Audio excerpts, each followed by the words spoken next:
Hello everybody and welcome back. I am your host Chase Bierenkoven. That is the 2025 Honda Civic Si and this is the Overrun.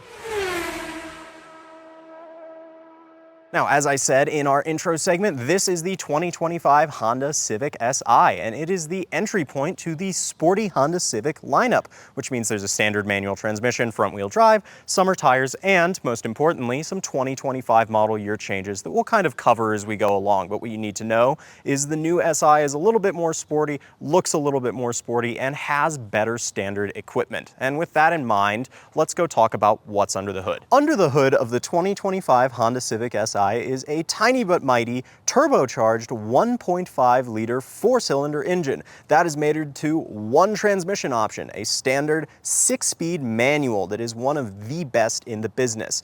Because this is a Honda, of course, it only drives the front wheels and it churns out an impressive 200 horsepower and 192 pounds-feet of torque. It's not a whole lot. There are other competitors in this segment that make quite a lot more power, and we'll touch on that a little bit more later. There's a couple little SI flavored bits that you get on this car over the look of a standard Civic. The front fascia is new, but it's relatively the same as the standard Civic, save for the SI badge and a little bit of adjustment in the lower fascia. I also want to talk about this paint very quick. It's called Urban Gray Pearl Metallic or something like that. It's kind of cool. It looks a lot like BMW's Dravit Gray.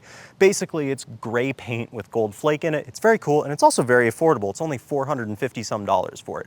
Moving down the side of the car, there are a couple more SI flavored bits. You need 18-inch wheels to fit the new summer tires. Those are black and frankly quite ugly. And then moving down the side, we come to this monstrous wing at the back that is there for all of your downforce needs. And then there's also a slightly refined rear fascia. As I said, there's new taillights and also a dual exit, sportier looking exhaust back here. And that's really all you get with the Si. Other than the badge in the back, it's really pretty subtle. Inside the Honda Civic Si is kind of a treat if you're a little bit of a nerd about ergonomics. And what I mean by that is that everything in here falls very readily to hand. The transmission is right there. There are big physical climate controls. There's big physical controls for this small screen, which feels very unobtrusive. There's good storage here, and most importantly, the driving position is excellent. People of all sizes will be able to get comfortable in this car and see out of it well. The visibility is excellent, both front and rear, and these seats are super comfortable. These are also SI specific seats. You can see that there's a little bit of SI badging and a little splash of red color in here, which is also on the door panels, and there's some red accenting here that's pretty nice. You also get a sunroof included as standard, and well, really that's about it for the SI specific stuff. This is very much a standard Civic interior, and that is very much a good thing. In the back of the Honda Civic Si, to be quite honest, there's just not a lot going on. This car is like $30-some thousand as spec'd after delivery, and as a result of that, there is simply not much back here. However, what there is a lot of is space. I have a ton of real estate back here. You could totally fit 5 adults back here comfortably, provided they're not too tall. I'm sitting behind myself right now, and you can see how much I'm able to stretch out. It's super comfy back here, if a little bare bones. There is just a splash of color with some red stitching, and you do have a pull-down armrest with some cup holders in it. Unfortunately, there's no pass-through, but these seats do fold down, which we'll address when we get to the trunk. In the trunk of the Honda Civic Si, you will find nothing but space. There's quite a lot of it back here. It's about 14 point some cubic feet of cargo space. The main takeaway here is that there is a lot of room in here for your things, in addition to the fact that there's these very handy little pull tabs so that you can pull them and then push stuff through so that it's much easier to load things. The opening is also very nice and wide, and it's super easy to get back here. This is a very, very practical car. Let's also talk about where this sits in terms of price and what it competes with. Most importantly, this car competes with the Hyundai Elantra N. It makes significantly more horsepower. It's about 276 horsepower, and you can also have a manual transmission.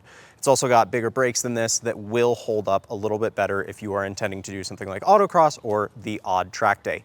But the kicker is that the Elantra N is about $35,000 with that manual transmission. Meanwhile, with delivery and this optional paint, This car, as you see it, comes to $31,800, which is an incredible bargain when you consider the performance that you get and the way that this drives, because despite being severely down on power, the Honda Civic Si drives so well. I prefer the way it drives to the new GTI, which starts at about $33,000 and also makes more power. To boot, the GTI also doesn't have a manual transmission anymore. You'd have to go find a used one to get a 6-speed. So I think that if you're on a budget and you can't spend a lot of money on a reasonably quick car, the Honda Civic Si is definitely something that is worth looking at despite it being down on power. Let's talk about what it's like to drive the Honda Civic Si. Fast, because of course, that's what the SI badge is there for. Honestly, it's a pretty fun, super competent little car.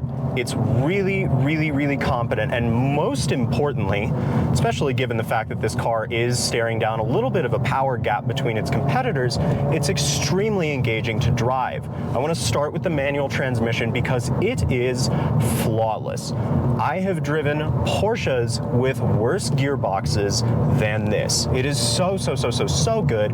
It is so competent. It is so fun, and it is so engaging to use even while you're just tooling around town, much less when you're up here. On top of that, the steering in this is really quite good, and it's very engaging. The rack is really good. It's a nice compromise between being comfortable for daily driving, having good weight, and also giving you good feedback through the wheel. I can really tell what the tires are doing, which of course in a front-wheel drive car is also super duper important because we need that feedback to tell what our front wheels are doing. We might have to move over for a bit of traffic here. Well, we tried. Anyways, let's go back to the steering. It's really very good.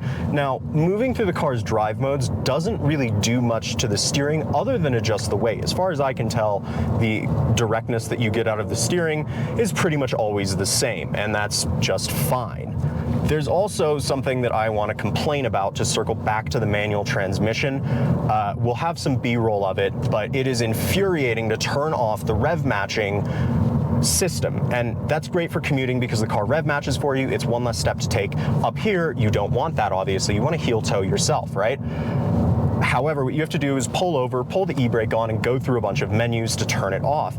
Honda says that that's for safety, but what I can do while I'm driving at pace up here and going fast is I can go through the drive modes and adjust my individual custom presets in here and mess with the infotainment in the way that Honda doesn't want me to in order to do those things. And I really think that the rev match should just be a button like it is on the Nissan Z. But enough complaining. I want to talk more about the way that this rides and drives. First of all, it's definitely a little bit more stiff than competitors like the GTI because these are passive dampers, but it's not so stiff. Excuse me. I had something come up. It's not so stiff that you're tearing your hair out on your commute. And so it's really nice to have that kind of compromise and that blend. Of course, on track, of course, this car does start to kind of fall off. There's a lot of body roll. You even notice it up here. But again, you have to make these compromises, especially when you're working at the hyper competitive price point that the Civic is at, because of course it undercuts all of its competitors. And that is the biggest reason for the power deficit, I think. And so you kind of have to be okay with that when you get into a Civic Si. Luckily, this thing is really pretty light. I think it's about 3,100 pounds. Joby's gonna correct me if I'm wrong in the edit, and you really feel it. But the car isn't too loud and dinny on the highway and super noisy and annoying. It's actually a rather measured experience on the highway. This car, we drove it an hour up here, feels really nice on the highway, and there's just not a whole lot of effort needed to drive this car around town, which is great because it's still so engaging when you get up here. I'd like to talk about the differential in the tires too, because it does that front wheel drive thing really well. When you tip it into a corner, you can kind of trail brake kick in, get the weight where you want it, and then let the diff and these great Goodyear summer tires pull you out of the corner. And that is the kind of fun front wheel drive behavior that makes this car so entertaining. You can really feel it just scrabbling for grip in the corners, especially if you have the traction control off. It's so much fun. It's so emblematic of what makes that like turbocharged front wheel drive experience so entertaining. And with that, I think it's probably a pretty good time to wrap this sucker up and get to our final thoughts. So now that we've driven the Honda Civic Si a little bit, let's wrap things up and discuss where things sit. As we talked about in our competition segment, this car is underpowered, but also underpriced. And that is hugely attractive considering that the $5,000-ish price gap between this and the Elantra N does add a few $100s a month to your lease payment or your loan payment. And that can be a deal breaker for some people. It is for me. If I were cross-shopping these cars, I would be sitting there looking at the Civic and the few $100 extra a month and go, wow, man, maybe I can just get a tune and put some pads and fluid on this thing and go hit the track. So there is that to consider with the Si. But competitors aside, in a vacuum, the Honda Civic Si does so much well for so little money. It's comfortable to commute in, it has great standard tech, and now with the new standard 2025 updates like the heated seats and the infotainment, well, this is really a very strong competitor. And so if you are looking at this car and you're looking at a GTI and you're looking at an Elantra N, I would tell you this, at a bare minimum, go and drive this car, especially because the manual transmission is better than any of those competitors. And on top of that, it's cheaper. And with that, I think it's time to wrap things up. As always, I want to thank you guys so much for watching, and please do remember to like and subscribe so that Joby and I keep getting to do fun stuff like this with our weekend. Thanks so much, guys. Bye.